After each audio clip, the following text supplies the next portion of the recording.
She said she was lonely. Then her hand brushed mine, and everything changed. The first time I really noticed her.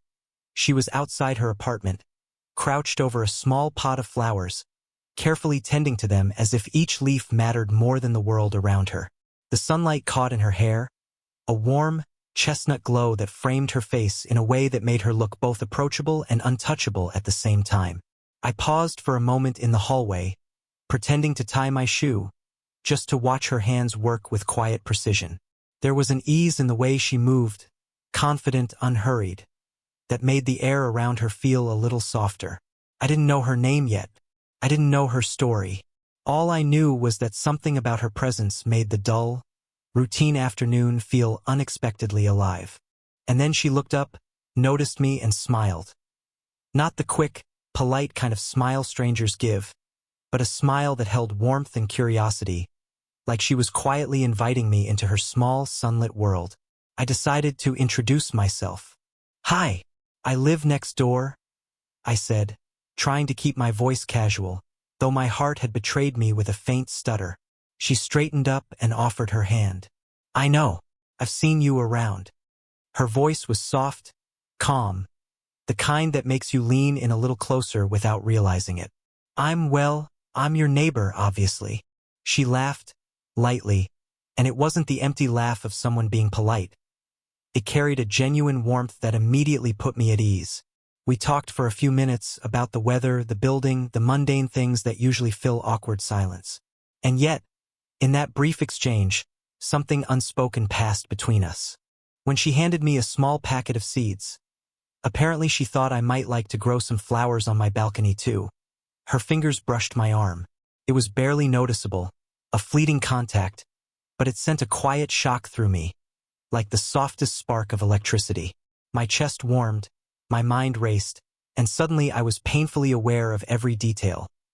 The texture of her sweater, the subtle perfume that reminded me faintly of fresh rain, the way her eyes crinkled at the corners when she smiled. I felt the instinct to step back, to remind myself she was just my neighbor. But I didn't. I lingered in the moment longer than I should have, savoring the casual intimacy of a stranger's touch, knowing it was a small thing, yet feeling like it had the weight of something more significant. As I returned to my apartment, I found myself glancing back at her door, hoping to catch another glimpse, another smile, another fleeting touch. I didn't know it yet, but that small, ordinary encounter would become the first thread in a connection that would slowly, quietly, and irrevocably change both of our lives. A few days after our first meeting, I found myself standing by her door again, this time holding a small package of cookies I'd baked. It felt ridiculous, like a high school gesture, but somehow it seemed appropriate. When she opened the door, her face softened in a way that made me feel like I was exactly where I was supposed to be. She smelled faintly of lavender and warm vanilla, a comforting combination that made the air around her feel like home. "Hey," she said, her voice carrying that same calm warmth.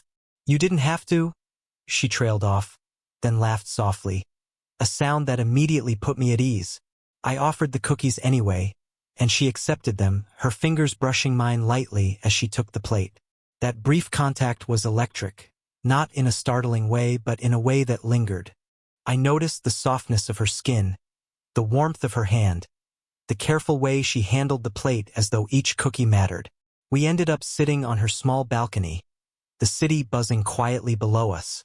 The late afternoon sun cast a golden glow across her hair and the gentle curve of her face, making her look like she belonged in a painting.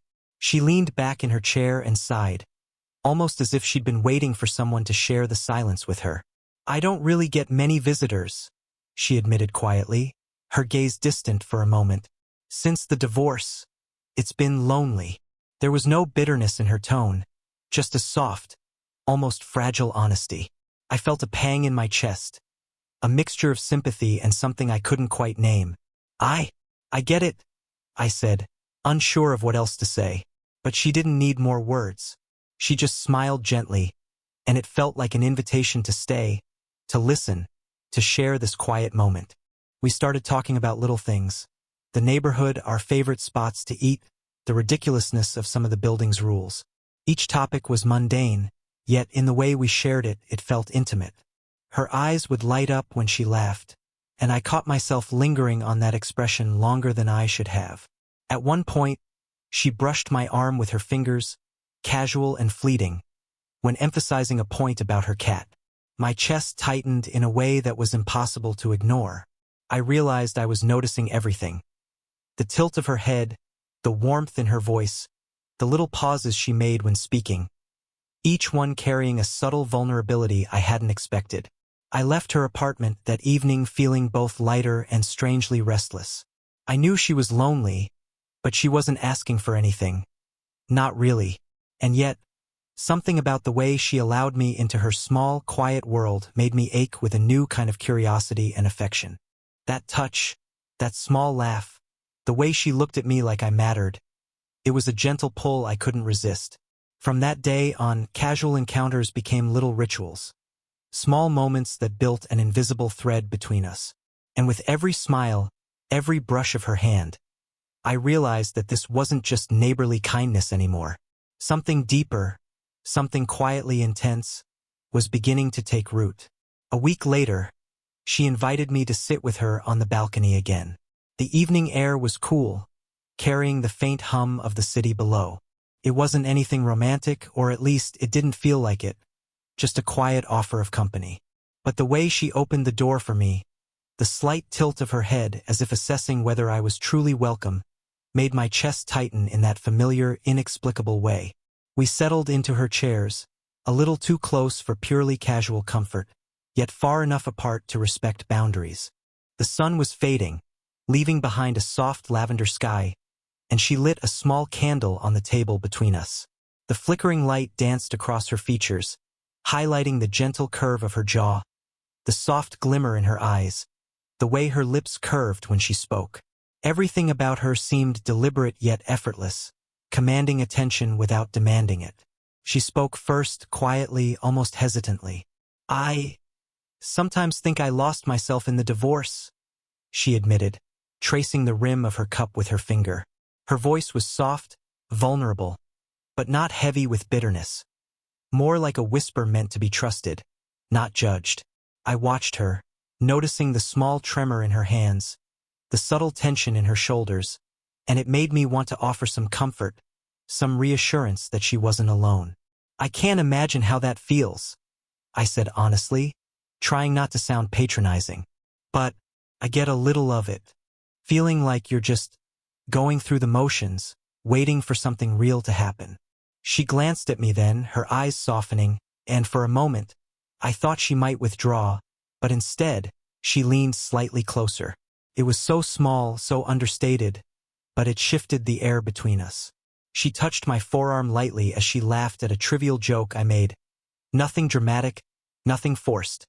Just a brief, natural contact that left my arm tingling long after. We shared stories that evening, some funny, some quietly sad. I told her about the little routines I had, how I sometimes felt restless in the quiet of my apartment. She nodded, genuinely listening, and then shared moments from her own life. The nights she'd felt the weight of silence, the small regrets she carried quietly, the moments of loneliness she tried to hide from the world. Her voice was a mixture of strength and fragility, and I found myself drawn to both, wanting to understand, to protect, to connect. There was a pause, a long, comfortable silence, where neither of us spoke. She shifted her hand again, brushing against mine accidentally, or so I told myself. I felt the warmth linger, and for the first time, I noticed how much her presence alone seemed to steady my racing thoughts. By the end of the evening, as I stood to leave, she smiled in a way that was gentle, almost shy, yet filled with a quiet trust. "Thanks for staying," she said softly. "I should be thanking you," I replied, feeling the weight of everything unsaid between us. That night, walking back to my apartment, I realized something had changed. The casual curiosity I'd felt before had deepened into something more profound. A connection that wasn't just about smiles or fleeting touches. It was about trust, about letting someone see the quiet, unpolished parts of ourselves without fear. And in her vulnerability, I felt my own slowly unfold. It was one of those soft, rainy afternoons that made the city feel smaller, more intimate. The kind of rain that turns sidewalks into mirrors, reflecting neon signs and muted streetlights. I was on my way back from the corner store when I saw her standing in the hallway outside her apartment, struggling to hold an umbrella and a grocery bag at the same time. Without thinking, I hurried over. "Here, let me help," I said, reaching for the bag. She looked up, surprised, and a small smile curved her lips. That smile, the one that seemed both gentle and knowing, always had a way of making my chest tighten. Together, we managed to balance the groceries under the umbrella, the space between us impossibly close. "Thanks," she said softly, her hand brushing against mine as she adjusted her grip. It was unintentional, but the warmth from that brief touch lingered in a way I hadn't felt before. I noticed the subtle scent she carried, something soft, like jasmine mixed with rain, and it seemed to wrap around me as we walked a few steps down the hallway. Once inside, we stood for a moment, the rain tapping a rhythmic pattern against the window behind her. She gestured toward her small living room. "Do you want to come in? We can wait for it to ease up a little." There was no hesitation in her voice, but something in her eyes carried a quiet invitation, one that made it hard to say no. We settled on her couch, just a little too close for casual comfort. I could feel the warmth radiating from her side, the gentle rise and fall of her shoulder as she leaned slightly toward me. The room smelled faintly of rain and her favorite candle, a soft vanilla amber scent that somehow made the space feel safe. We talked about everything and nothing. The oddities of our day, a book she was reading, the way the rain seemed to make ordinary things beautiful. At one point, she laughed, and her hand brushed against my arm as she gestured. I felt a spark, subtle but undeniable, and my mind lingered on it long after. I realized that every small contact, every accidental touch, carried more weight than words could ever convey. There was a pause then, a quiet moment when we both seemed to notice the closeness between us. I caught her gaze and felt the air thicken. Her eyes were soft, vulnerable, yet there was something daring in the way she held my attention. I didn't move, and she didn't either, but the unspoken tension hummed between us, warm and fragile. The rain slowed to a drizzle, but neither of us made a move to leave. She tilted her head slightly, brushing a stray lock of hair from her face, and my fingers itched to reach out, to tuck it behind her ear. But I didn't, not yet. Instead, we simply stayed there, two people suspended in a quiet, lingering moment, aware of the growing pull between us. When I finally left, stepping back into the softened world outside, I realized that nothing had changed on the surface. But inside, something had shifted irreversibly. That brief brush of her hand, the warmth of her presence, and the silent acknowledgement in her eyes had planted a seed, one that was beginning to grow into something neither of us could ignore. The days that followed our rainy afternoon felt different, charged, though nothing overt had changed. I found myself noticing her in small, quiet ways. The tilt of her head when she laughed at a joke, the way she tucked her hair behind her ear, the subtle way her hand lingered on a doorframe just a second longer than necessary. Each detail seemed magnified, and I realized I was craving the moments when I could be near her, even for the briefest encounters. She seemed to feel it too. Our conversations had a rhythm now, pauses that carried more meaning than words, and glances that lingered slightly too long. One evening, I bumped into her in the hallway carrying a stack of books. She smiled, the kind of smile that made you wonder if she knew exactly what she was doing to you. I offered to help, and as we balanced the books together, our hands brushed, lightly, almost accidentally. And yet, the warmth it left in my chest was unmistakable. Still, there was hesitation. Each time I thought about reaching for her hand or letting my fingers linger on her arm, I pulled back, reminded of the age difference, of the social boundaries, of the fear of misreading her intentions. She seemed caught in the same delicate tension. There were moments when her eyes would soften toward me, almost daring me to bridge the gap, only for her to look away, a small laugh escaping as if to mask her own uncertainty. We began spending time together in small rituals. Shared morning coffees on her balcony, brief chats by the mailbox, small favors exchanged with casual warmth.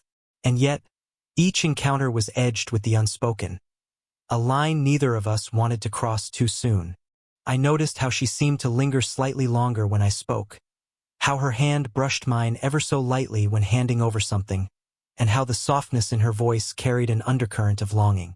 One night, she invited me to help her carry groceries upstairs. We walked side by side, the hallway lights casting soft shadows.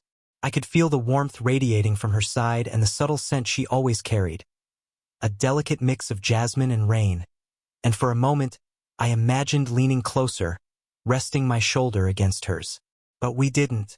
Instead, we laughed quietly at a small stumble, and the moment passed, leaving only the echo of what could have been. Later, I reflected on it while sitting in my apartment. The hesitation, the careful holding back, made the connection between us feel fragile and precious, like a thin thread stretched taut between two hearts. I realized that our mutual restraint wasn't a lack of desire, but a silent respect, a shared understanding that rushing could ruin the delicate intimacy we had been building. And yet, the tension was undeniable. Every glance, every accidental touch, every unspoken word seemed to hum with possibility. Both of us were aware of it now, aware that what we felt was growing, deepening, and inching toward something neither of us could fully name. The hesitation itself had become part of the attraction, a slow-burning pull that neither of us dared to ignore. It was a quiet evening, the kind that made the world feel suspended in soft amber light. She had invited me over under the pretense of watching a movie, something lighthearted, a way to pass the time. But the moment I stepped into her apartment, I sensed that the night held more than just distraction. The familiar scent of her home, warm vanilla with a hint of jasmine, wrapped around me like a comforting hug, and the soft glow of the lamp cast gentle shadows across her face. She looked up, caught my gaze, and for a fleeting second, the world seemed to pause. We settled on the couch, the blanket she draped over her legs brushing mine. Our conversation began lightly, joking about the movie trailer, laughing at minor absurdities. But slowly, naturally, the air between us shifted. Her voice softened as she began to speak of herself. Not just the loneliness that had crept into her life since the divorce, but the deeper feelings she had tried to ignore. I felt so empty sometimes, she admitted quietly, her hand resting near mine on the couch. And then you started showing up, not with grand gestures, not with words that demanded attention, just being here. And it matters more than I expected. She paused, eyes searching mine as if trying to gauge whether I felt the same. I swallowed, my throat tight. The truth had been hovering in the background of my thoughts, growing with each fleeting touch, each lingering glance. I feel it too, I said finally, my voice low, careful, but sincere. Every time I'm around you, I notice things I never thought I would. The way your hand brushes against mine, the way your eyes soften when you talk about the small things. It's not just admiration anymore. I'm drawn to you, more than I can explain. There was a pause, a quiet suspension of time where only our breathing filled the space. I could feel her hand inch closer to mine, the warmth radiating in a subtle electric hum. I didn't move immediately, waiting, letting her choose. And then she rested her hand lightly over mine, the contact gentle, reassuring, intimate without words. My chest tightened, a mix of longing, relief, and something tenderly fragile. We didn't kiss, we didn't rush. Instead, we sat there, connected through touch, through gaze, through shared vulnerability. The silence was heavy, yes, but in the most comforting way, full of possibility, honesty, and quiet intimacy. I noticed the way her hair fell slightly over her shoulder, the soft rise and fall of her chest, the way her eyes held a mix of hope and hesitancy. I didn't want to say it, she murmured, because I wasn't sure if it would ruin what we already have.